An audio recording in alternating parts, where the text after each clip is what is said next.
Buongiorno e ben ritrovati con una nuova edizione del TG Flash di New Sicilia.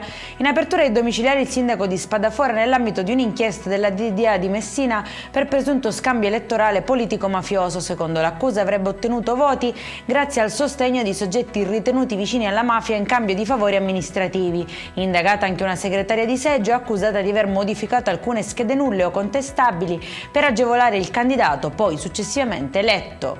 Trovato senza vita all'interno di un'auto tra Floridia e Siracusa, un uomo di circa 40 anni. A lanciare l'allarme alcuni passanti, sul posto sono intervenuti 118 carabinieri e vigili del fuoco. Sono in corso gli accertamenti per chiarire le cause del decesso e ricostruire l'accaduto.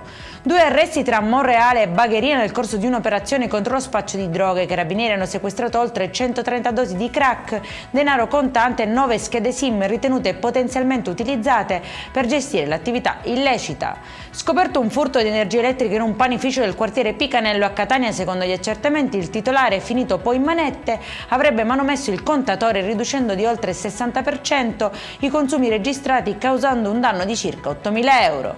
E in chiusura a Palermo scatta una nuova ordinanza in vigore per tutta la stagione estiva per tutelare i cavalli impiegati nel servizio turistico durante le giornate più calde. Il comune ha previsto ulteriori limitazioni agli orari delle carrozze nei giorni con il massimo livello di allerta meteo per ridurre rischi e stress per gli animali. Per questa edizione è tutto, prossimo appuntamento alle 19:30.